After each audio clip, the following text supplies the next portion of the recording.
Hello students, मैं आपका अपना एबी सर फिर स्वागत करता हूं अपने यूट्यूब चैनल पर। और आज के इस वीडियो में हम पढ़ने वाले हैं 12th क्लास के स्टूडेंट्स के लिए उनकी बोर्ड एग्जाम में पूछे जाने वाले ऑब्जेक्टिव टाइप क्वेश्चंस के बारे में। यानी जो आपके बोर्ड पेपर में अंतिम क्वेश्चन होगा वो आपके पास ऑब्जेक्टिव टाइप होगा और उसमें 6 क्वेश्चंस होंगे।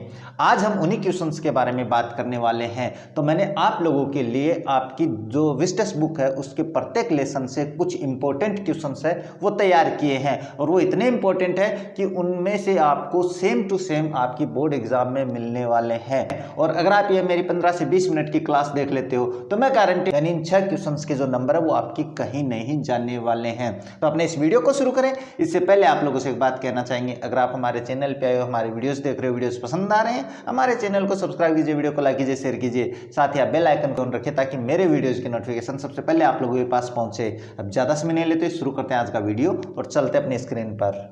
तो शुरू करते हैं आज का टॉपिक। और जो टॉपिक मैंने बताया वो बताया आप लोगों को ऑब्जेक्टिव टाइप क्वेश्चंस, यानी आपकी जो विश टेस्ट बुक है उससे जो ऑब्जेक्टिव टाइप क्वेश्चंस आने वाले हैं वो इन्हीं में से मिलने वाले हैं। तो बात करते हैं सबसे पहले चैप्टर 1 के बारे में, यानी जो चैप्टर पहला है जिसका नाम थर्ड लेवल है, इसके बारे में अपन बात करने वाले हैं, इसके इंपॉर्टेंट क्वेश्चंस के बारे में। तो क्वेश्चन नंबर 1 की बात करते हैं। इसमें देखो वो क्या है, the narrator was talking about the third level of, यानी जो लेखक है, नरेटर का मतलब लेखक, वो बात कर रहा है भाई किसके बारे में, अबाउट यानी के बारे में, द थर्ड लेवल तीसरे तल के बारे में, किसका, ऑफ यानी किसका या का के की, तो किसके तल के बारे में बात कर रहा है। तो बात करते देखो सेंट्रल जंक्शन, नहीं, सेंट्रल जंक्शन के बारे में बात नहीं कर रहा है, सेंट्रल स्टेशन के बारे में बात तो कर रहा है लेकिन सेंट्रल स्टेशन नाम नहीं है उसका। अब देखो कौन सा, ये रहा वो ग्रैंड सेंट्रल स्टेशन, यानी आपका आंसर हो जाएगा ग्रैंड सेंट्रल स्टेशन। तो ये तो ज्यादा टफ नहीं है भाई। अब देखो बात करते हैं, who was talking about the third level, ये अपने लेसन में थर्ड लेवल के बारे में बात कौन कर रहा था। अगर आप लोगों ने लेसन ढंग से पढ़ा है तो अपना लेखक कर रहा था, और लेखक का नाम क्या था, देखो एक बार आया था उसमें डेविड नाम का कोई कैरेक्टर नहीं आता है भाई, सेम आता है, सेम के बारे में बात करते हैं, जॉन भी नहीं आता है, चार्ली आता है। तो चार्ली के बारे में आपका आंसर हो जाएगा तीसरे तल के बारे में चार्ली बात कर रहा था। तो फिर सेम कौन था, सेम अपने पास चार्ली का फ्रेंड था, इसके बारे में भी क्वेश्चन आने वाला है अभी आगे। इसके बाद में देखो the third level was, third level थी क्या भाई वास्तव में, अगर आप लोगों ने सारांश देखा है उस लेसन का तो थर्ड लेवल थी क्या भाई आप लोगों के पास, वो थी रेलवे प्लेटफॉर्म इन रियल। क्या वो वास्तव में रेलवे प्लेटफॉर्म था, नहीं वास्तव में नहीं था। नेक्स्ट है ए bus stand in real imagination, कल्पनाओं में बस स्टैंड था, नहीं बस स्टैंड की बात ही नहीं होती इसमें।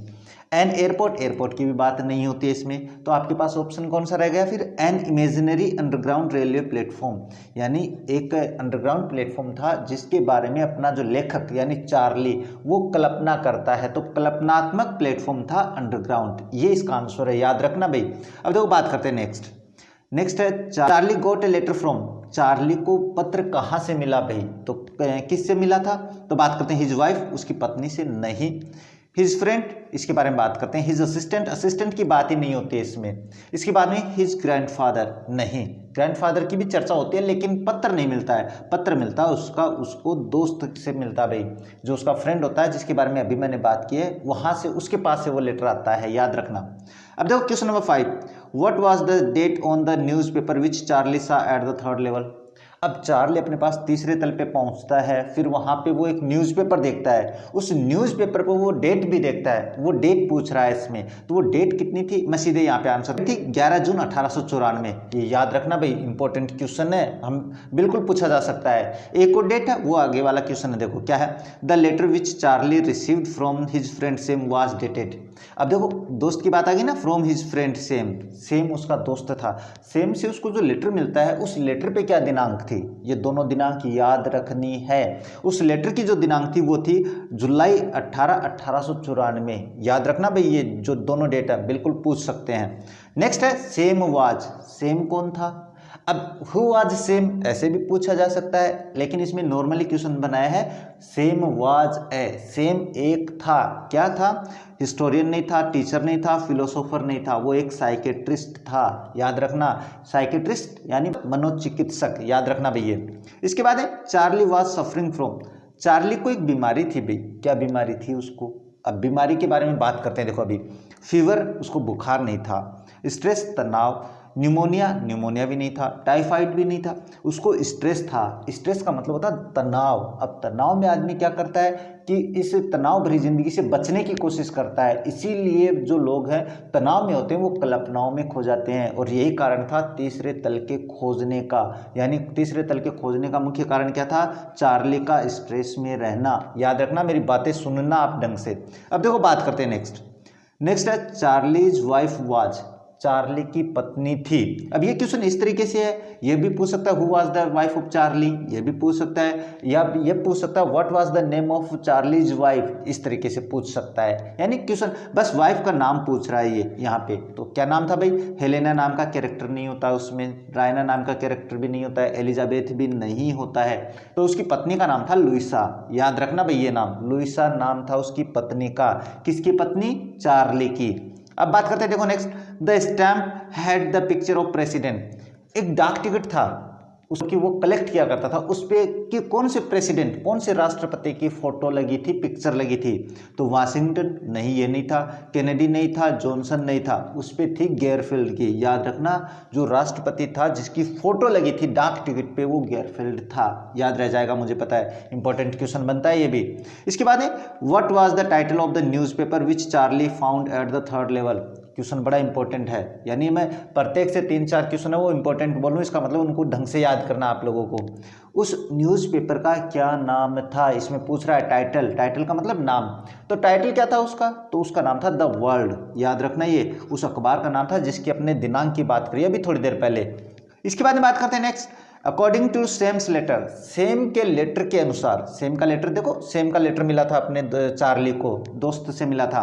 The people were singing the following song, लोग वो कौन सा गाना गा रहे थे। अब ये क्वेश्चन इस तरीके से पूछा जा सकता है, या ऐसे पूछ सकते हैं कि what song was singing by people, यानी कौन सा सॉन्ग है वो लोगों के द्वारा गाया जा रहा था। तो इसमें आएगा सिंग नेली होम, ये गाना था जो लोग गा रहे थे सेम के लेटर के अनुसार। अब देखो बात करते हैं next, same was at the third level 4। अब सेम भी अंत में क्या है, तीसरे तल पे पहुंच जाता है। उसका जो मनोचिकित्सक फ्रेंड होता है वो कितने दिन से वहां पर था, लेटर के अनुसार बात कर रहे हैं, लेटर में लिखा था उसने, तो उसने बताया कि वो 2 सप्ताह से वहीं पर था, तीसरे तल पर। ये याद रखना भाई, क्वेश्चन इंपॉर्टेंट हो सकता है। अब बात करते देखो नेक्स्ट आता है आपके पास lesson the tiger king. Tiger king जो दूसरा चैप्टर है उसके बारे में बात करते हैं। वो क्या है, क्वेश्चन नंबर 1 की बात करें तो the story the tiger king is about the king of, ये जो कहानी है अपनी द टाइगर किंग, वो कहाँ के राजा के बारे में थी भाई। तो इसमें मैं थोड़ा सा मिसप्रिंटिंग हुआ है, मैं उसको भी अभी साफ कर देता हूँ। ये प्रतिबंधपुरम के राजा की कहानी थी, इसमें ये स्पेस नहीं है बीच में, एक ही मीनिंग है, याद रखना। अब देखो बात करते हैं नेक्स्ट क्वेश्चन, वो है the tiger king became king at the age of, वो जो राजा था टाइगर किंग वो कितनी उम्र में बना था भाई राजा, अपने बात हुई है उस लेसन में बड़ी डिटेल से। तो इसका मैं सीधा आंसर बता देता हूँ, वो 20 वर्ष की उम्र में राजा बन जाता है, at the age of 20 years, 20 वर्ष की उम्र में वो राजा बन गया था। देखो बात करते हैं next, the king decided to marry with the princess of the state that state which had, उस राजा ने एक फैसला किया था कि वो उस राजकुमारी से शादी करेगा जिसके जंगलों में क्या होगा। तो बहुत आसान क्वेश्चन है भाई, अगर आपको अर्थ में आ जाता है तो आप आंसर कर देते हो भाई। अब देखो इसमें लार्ज एरिया ऑफ फॉरेस्ट, यानी जंगल होने चाहिए थे बहुत सारे, नहीं, जंगलों के लिए नहीं कर रहा था वो। Large number of tigers in its forest, यानी जिसके जंगलों में बाघों की संख्या ज़्यादा होगी वो वहाँ की राजकुमारी से शादी करने वाला था। याद रखना ये क्वेश्चन। अब बात करते हैं देखो next, the king succeeded in killing, ये क्वेश्चन 2 तरीके से है भाई, याद रखना। राजा कितने बाघ मारने में सफल हुआ था, पहला क्वेश्चन ये है। तो अगर अपन वास्तव में देखें तो उसने केवल 99 टाइगर्स है उन्हीं को मारा था, तो ये आपका आंसर हो जाता है इसमें 99 टाइगर्स। लेकिन ये क्वेश्चन दूसरे तरीके से भी आता है भाई, वो आता है उसने 10 साल में कितने टाइगर मारे, ये क्वेश्चन आगे है भाई। तो उसने मारे थे 70, मैं यहाँ पे ही बता रहा हूँ, आगे बताऊंगा जिससे याद हो जाए आपको। अब देखो नेक्स्ट क्वेश्चन क्या है इसमें, how old was the Prince when he spoke the word clearly before the astrologers, जब उसने ज्योतिष जो लोग थे उनके सामने बिना शक पकाए बिना रुके शब्द बोले थे, तब जो अपना राजा था वो कितनी उम्र का था। तो वो मात्र 10 दिन का था, तो इसमें ज़्यादा इंपॉर्टेंट नहीं है भाई, ये मैं इसमें आंसर बता देता हूँ 10 डेज, तो ये आंसर हो जाएगा। नेक्स्ट है the 100th tiger was brought from, अब जब उस राजा को टाइगर नहीं मिल रहे थे, 100वां टाइगर नहीं मिल रहा था, तो उसने बड़े बुरे फैसले लेना शुरू कर दिए थे। तो दीवान है वो एक बाग लेके आता है भाई। वो कहाँ से लेके आता है? तो वो लेके आता है पीपल्स पार्क मद्रास से। याद रखना, पीपल्स पार्क मद्रास से बाग को लाया जाता है। अब देखो नेक्स्ट है, the 100th tiger was killed in real by. 100वें बाघ को वास्तव में किसके द्वारा मारा गया? तो किसके द्वारा मारा भाई? राजा ने तो नहीं मारा था, राजा से तो निशाना चूक गया था। तो अब बात करते हैं द किंग। किंग ने नहीं मारा, दीवान ने भी नहीं मारा। द हंटर्स, शिकारियों ने मारा था वास्तव में। शिकारी उसके पास जाता है, गोली उसके सर पे साध देता है और गोली मार देता है। अंत में जो हंटर्स है वही उस 100वें बाघ को मारते हैं। बात करते देखो नेक्स्ट है, Maharaja could not kill the 100th tiger because. Maharaja 100वें बाघ को नहीं मार पाया भाई। क्यों नहीं मार सका? तो इसका कारण बता देता हूं मैं। ही मिस्ड हिज टारगेट, उससे अपना निशाना चूक गया, यानी अपने निशाना चूक जाता है वो, इसलिए 100वें बाघ को नहीं मार पाता है। बाकी इसमें कोई भी नहीं है भाई। तो ही मिस्ड हिज टारगेट। अब देखो बात करते हैं नेक्स्ट है, the king brought a gift for his son on his 3rd birthday, what was it. राजा अपने बेटे के 3रे जन्मदिन पर एक गिफ्ट लेके आता है। वो गिफ्ट क्या था, ऐसे पूछ रहा है इस क्वेश्चन में। तो ये बता देते हैं, वो था ए वुडन टाइगर। इसमें ज़्यादा समझाने वाली बात नहीं है भाई। वो खिलौना कौन सा लेके आता है? अब खिलौने की बात हो तो याद रखना ए वुडन टाइगर आएगा। वो क्वेश्चन किसी भी तरीके से हो सकता है। नेक्स्ट है, how many tigers had the Maharaja killed with in 10 years. ये रहा वो क्वेश्चन जो मैंने अभी बताया भाई। महाराजा 10 वर्षों में कितने बाघ मार पाया था, इंपॉर्टेंट क्वेश्चन है। तो आंसर आएगा आपका 70। वास्तव में कितने मारे? तो वो 99 मारे थे, याद रखना भाई। अब बात करते हैं next, where was the 100th tiger kept hidden. अब जब 100वें बाघ को चिड़ियाघर से लाया गया था, मद्रास चिड़ियाघर से लाया गया था या मद्रास पार्क से लाया गया था, उसको छुपाकर कहाँ रखा गया था भाई? उसको छुपाकर रखा गया था, बाद में रात को छोड़ा गया था। तो वो रखा गया था इन दीवान्स हाउस, दीवान के घर में रखा गया था उसको। नेक्स्ट है, from where were the doctors called to operate the king. अंत में याद हो तो जब राजा बीमार हो जाता है तो डॉक्टर्स बुलाए गए थे। वो डॉक्टर्स कहाँ से बुलाए गए थे भाई? तो वो डॉक्टर्स बुलाए गए थे आपके पास मद्रास से। तो 2 चीज़ें याद रखना, मद्रास पार्क से तो लाए गए थे टाइगर और मद्रास हॉस्पिटल से बुलाए गए थे डॉक्टर्स, याद रखना दोनों चीज़ें।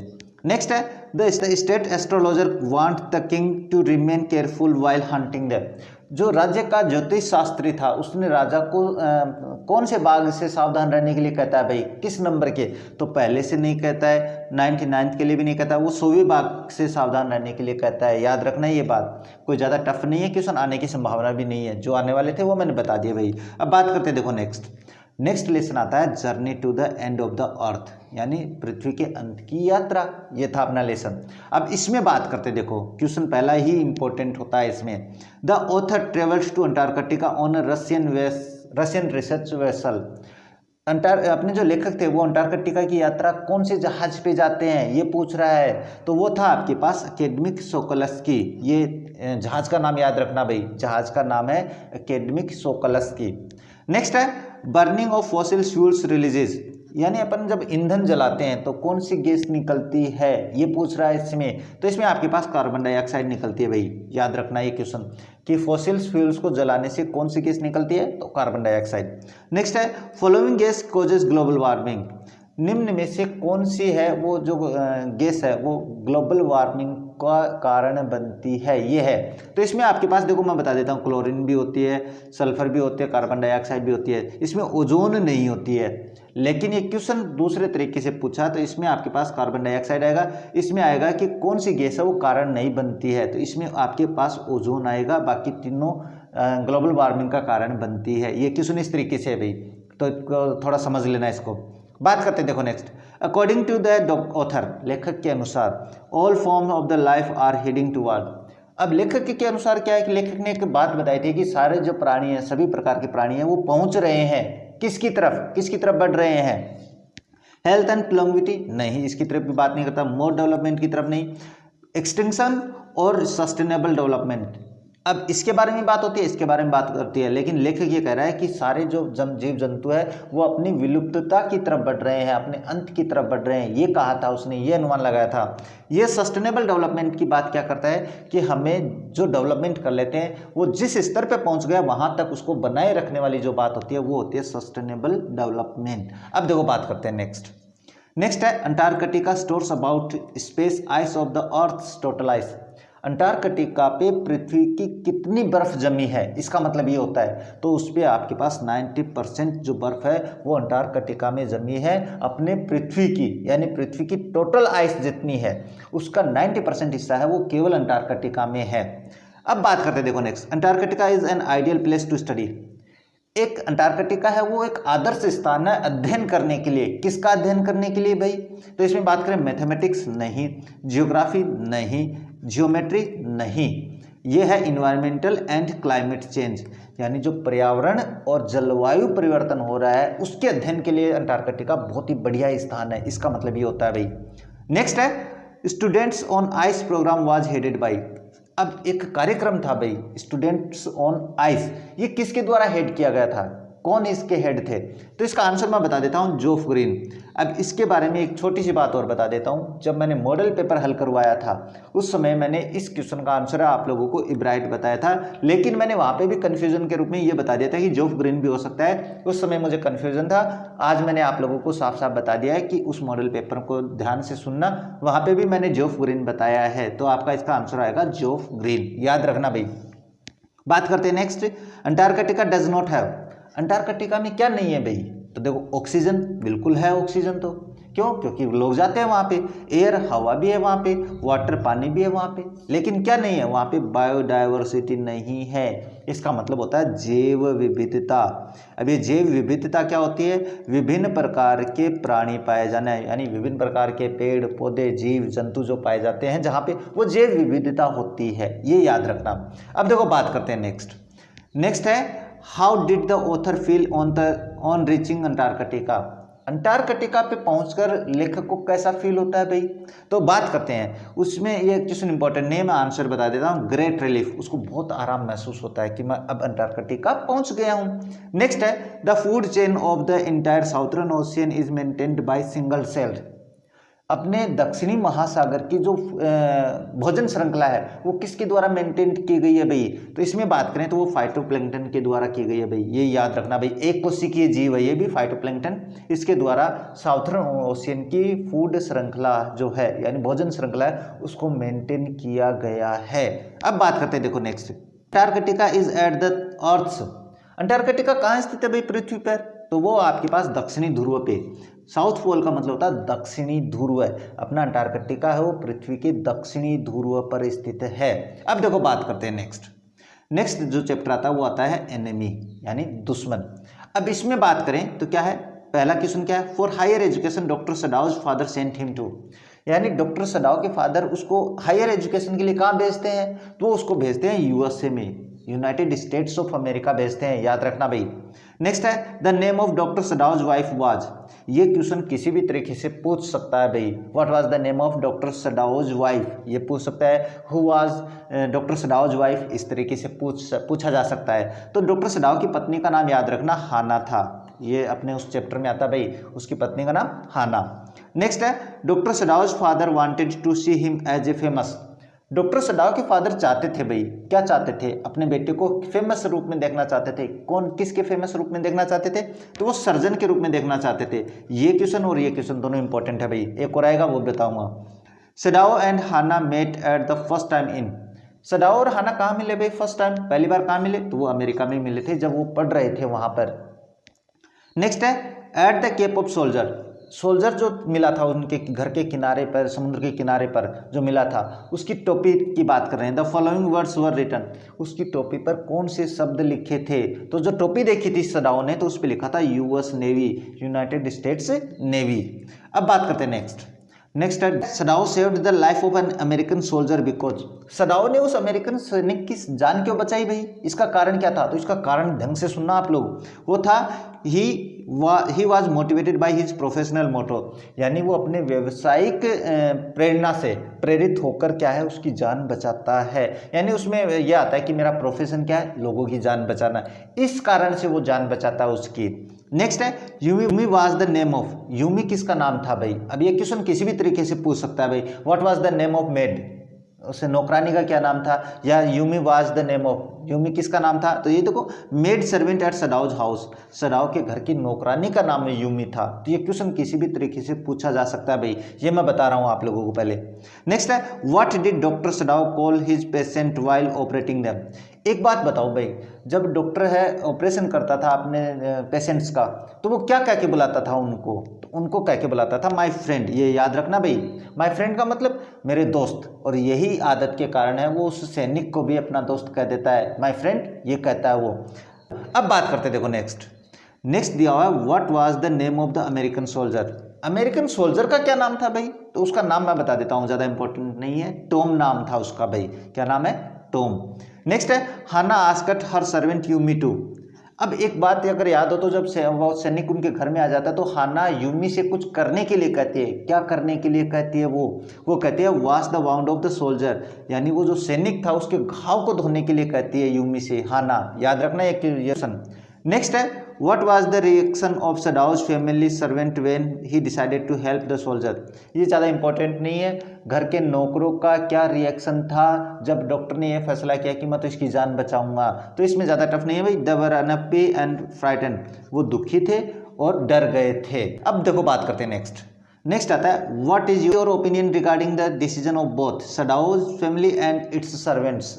यानी कहने का मतलब आपका क्या नज़रिया है डॉक्टर के फैसले के बारे में और उसके नौकरों के फैसले के बारे में। तो अब ये ज़्यादा इंपॉर्टेंट भी नहीं है, बात कर लेते हैं। Both were at right track, दोनों ही सही मार्ग पर थे। डॉक्टर अपने व्यवसाय के कारण सही मार्ग पे था और जो नौकर थे वो अपनी देशभक्ति के कारण अपने सही मार्ग पे था। तो इसका आंसर आ जाएगा both were at right track, ये हो जाता है आपके पास। अब अपन बात करते हैं कि आज की इस क्लास में बस इतना ही। आपका एक चैप्टर रह गया है मेमोरीज ऑफ चाइल्डहुड, वो उस चैप्टर से मैंने क्वेश्चन वो तैयार नहीं किए हैं, तो उस चैप्टर के भी क्वेश्चन मैं आप लोगों के लिए बहुत जल्दी लेकर आऊँगा और मुझे नहीं लगता अब आप लोगों को इन क्वेश्चंस में कोई समस्या होने वाली है। तो मिलते हैं आप लोगों से आगे एक नई क्लास में, तब तक देखते रहिए हमारा चैनल। जय हिंद, जय भारत।